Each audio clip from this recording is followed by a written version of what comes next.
नताशा, मैं एक ही तरह की ज़िंदगी जानता हूँ और वो है लिविंग डेंजरसली। मौत तो आनी है, मौत आज नहीं तो कल आ जाएगी।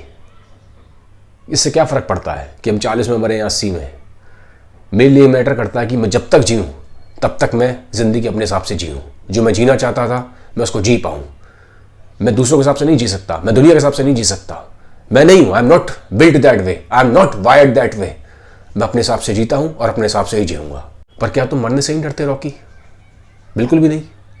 नताशा, मरने से हर इंसान डरता है, पर डेथ इनेविटेबल है, हम उसे रोक नहीं सकते।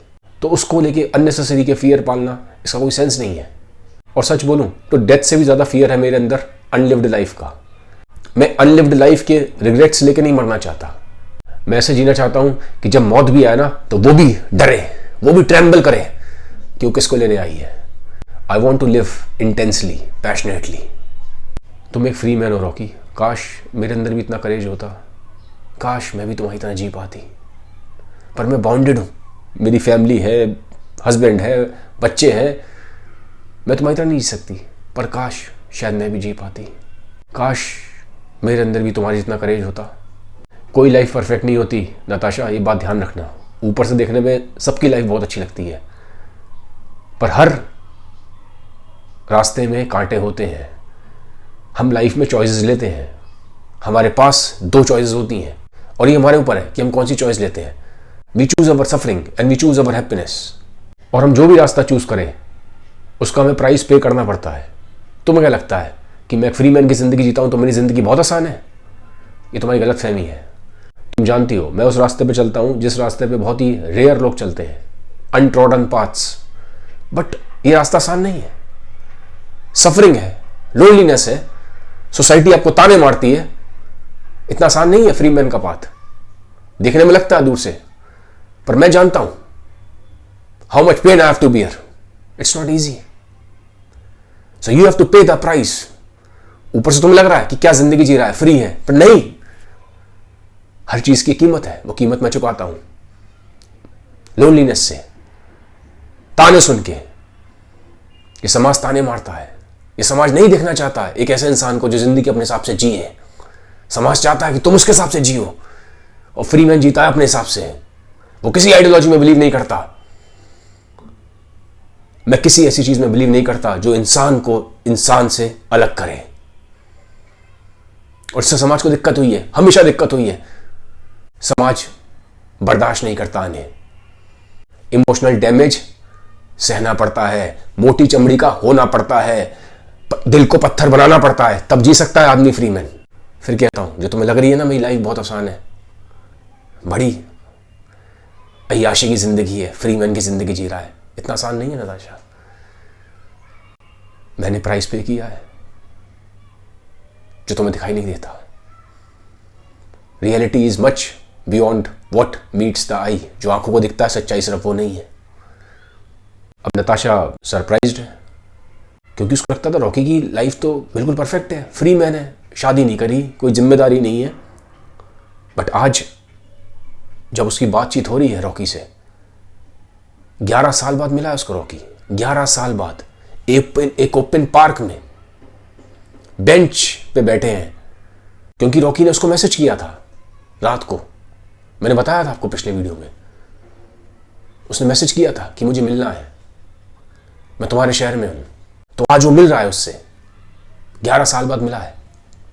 हम इंसान को जो उसका बाहरी रूप है उससे जज करते हैं, हमें उसकी इनर लाइफ नहीं पता होती। पर रॉकी आज वल्नरेबल हो रहा है, वो उसको सामने खोल रहा है अपने आप को। तो हैरान है, शी सरप्राइज्ड, और बोलती है मैं तुम्हारे अंदर चेंज देख पा रही हूं रॉकी, तुम बदले हुए हो। 11 साल ने इन दोनों को बदल दिया था। रॉकी अब अथीस्ट नहीं था, पहले नास्तिक था कॉलेज टाइम में, बट अब वो स्पिरिचुअल हो गया है। वो मानता है कि शायद कोई हायर पावर एग्जिस्ट करती है। नताशा की बात करें अब वो उतना सुंदर नहीं है जितना वो कभी हुआ करती थी, क्योंकि लाइफ के स्ट्रेसेस हैं, रिस्पॉन्सिबिलिटीज हैं। तो चेहरे पे वो दिखाई देता है, चार्मिंग आज भी है, बट अब वो बात नहीं। स्ट्रेस खा जाता है आदमी को, खूबसूरती को भी खा जाता है। पर रॉकी उसको ऐसे ही देखता है जैसे कि आज भी वो 19 साल की है। उसको देख रहा है, पार्क में बैठा है, दोनों बगल में बैठे हैं। नताशा सामने देख रही है, उसके बगल में बैठा है, उसको ऐसे देख रहा है। अच्छा मेरे ना फेस की तरफ मत देखो, मैं ना कॉशियस हो जाती हूँ।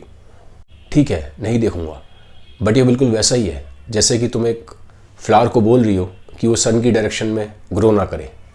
तुम्हें नहीं लगता रॉकी कि तुम बहुत ज़्यादा रोमांटिक एग्जैजरेशन करते हो? नहीं, with such a beauty you can overthrow the world. तुम हमेशा अपने आप को वैसे देखती हो जैसी तुम हो, और मैं हमेशा तुम्हें वैसा देखता हूँ जैसा तुम्हारा होने का पोटेंशियल है, जैसा तुम हो सकती हो। इसके बाद वो थोड़ा सा पॉज लेता है और बोलता है, नताशा लिसन। वो कहती है, क्या? You are an uncut diamond, uncut diamond. अब नताशा जब ये सुनती है तो ब्लश करती है, उसके चीक्स एकदम लाल हो जाते हैं। उसकी तरफ देखती है और बोलती है, मुझसे कभी किसी ने इस तरह से बात नहीं करी। Nobody talk to me like this ever before.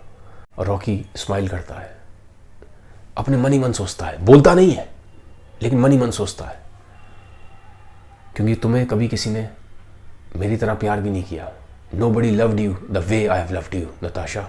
Nobody loved you the way I have loved you. मन ही मन सोच रहा है, बोला नहीं है, लेकिन नताशा रीड कर लेती है चेहरे के भाव को। जानते थे दोनों, कॉलेज टाइम से जानते थे कि कनेक्शन था, डीप इंटीमेसी है, पर बोलते नहीं थे, आज भी नहीं बोल पा रहे। 11 साल हो गए हैं लेकिन आज भी नहीं बोल पाए। इनडायरेक्टली हिंट कर रहे हैं, वो मन ही मन सोच रहा है पर बोल नहीं पा रहा। वो भी जानती है पर बोल वो भी नहीं पा रही। खैर टाइम बीत जाता है, शाम के 6:30 बज जाते हैं। आधा घंटा हुआ तो उनको मिले हुए, मुश्किल से आधा घंटा, पर इस आधे घंटे में टाइम का पता ही नहीं चला। ऐसा लगता था जैसे दुनिया है ही नहीं, दुनिया एग्जिस्ट ही नहीं करती, सिर्फ वो दोनों है इस दुनिया में और कोई है ही नहीं। टाइम ऐसा लगता था जैसे मेल्ट हो गया हो। कभी कभी ऐसा हो जाता है, और अगर कभी आपने ऐसा एक्सपीरियंस नहीं किया है तो दैट मीन्स लाइफ ने भी आपको टच नहीं किया है। खैर जैसा कि मैंने बताया 6:30 हो जाते हैं। अब अंधेरा होने वाला था, उसको घर भी जाना था क्योंकि घर पे उसकी फैमिली है नताशा की, वो वेट कर रहे थे। तो उसको बोलती है रॉकी को, रॉकी अब मुझे जाना पड़ेगा। जाने से पहले क्वेश्चन मेरे दिमाग में है और ये मुझे कल रात से परेशान कर रहा है, प्लीज़ मुझे बताओ, इसका आंसर तुम्हारे पास ही है। रॉकी कहता है, हाँ पूछो क्या हुआ। हमारी व्हाट्सएप की डीपी पे वो आर ग्लास है। उस आर ग्लास का क्या मतलब है? क्योंकि कल रात को मैं सपना आया था और बिल्कुल सेम मैंने वही आर ग्लास देखा और मेरा सपना बड़ा डरावना था। तो मैं जानना चाहती हूँ वो जो आर ग्लास तुम्हारे व्हाट्सएप की डीपी में है उसका मतलब क्या है, मुझे बताओ। I want to know it. वो मेरे अंदर क्यूरोसिटी है, मुझे डर लग रहा है, पता नहीं क्या होने वाला है। तो रॉकी हंसता है, वो कहता है, अच्छा वो आर ग्लास, ठीक है मैं तुम्हें बता दूंगा, लेकिन मेरे पास भी एक सीक्रेट है और वो सीक्रेट मैं तुमसे शेयर करना चाहता हूँ। वो कहती है, हाँ सीक्रेट, बताओ बताओ क्या सीक्रेट है, कहीं तुम शादी कर रहे हो क्या? तो रॉकी हंसता है, कहता है, नहीं सीक्रेट है बट अभी नहीं बताऊंगा, इसके लिए तुम्हें मुझसे कल मिलना पड़ेगा। कल शाम को 5 बजे मैं बीच पे तुम्हारा इंतज़ार करूंगा। हम दोनों वहाँ पे कॉफ़ी पियेंगे और एक साथ सनसेट को देखेंगे। Let's live Natasha, let's live before we die. और तुम्हें आना होगा। तो नताशा कहती है, कल? पर प्लीज़ समझो यार, कल बहुत जल्दी नहीं हो जाएगा, थोड़ा सा मुझे टाइम दो, मेरे पास फैमिली है, मुझे भी चीज़ें देखनी पड़ती हैं, सो प्लीज़ कल बहुत जल्दी है, आई नीड सम टाइम। यार रॉकी थोड़ा समझा करो यार, आज मिले और फिर तुम कल मिलने की बात कर रहे हो। Don't you think that it's too early? Rocky उसको कहता है, 11 साल मैंने वेट किया तुम्हारा नताशा, 11 साल बाद हम मिले और तुम कह रही हो कि जल्दी है। ये कह के उसकी आंखों में देखता है, उसका हाथ पकड़ता है नताशा का, जेंटली प्रेस करता है और उसको बोलता है, I know you will make it. कल शाम 5 बजे मैं तुम्हारा बीच पे इंतज़ार करूँगा। Till then goodbye, take care. तो उसी के साथ कहानी का पार्ट 2 भी यहाँ पे ख़त्म होता है। मुझे आप कमेंट सेक्शन में बताइए कि आपको नरेशन कैसा लग रहा है, और अगर मेरा चैनल आपको अच्छा लगता है तो इसको ग्रो करने में मेरी हेल्प करिए। ज़्यादा से ज़्यादा हो सके तो इन वीडियोस को सबके साथ शेयर करिएगा। Have a nice day, bye bye, take care. जल्दी आऊँगा पार्ट 3 के साथ। Thank you.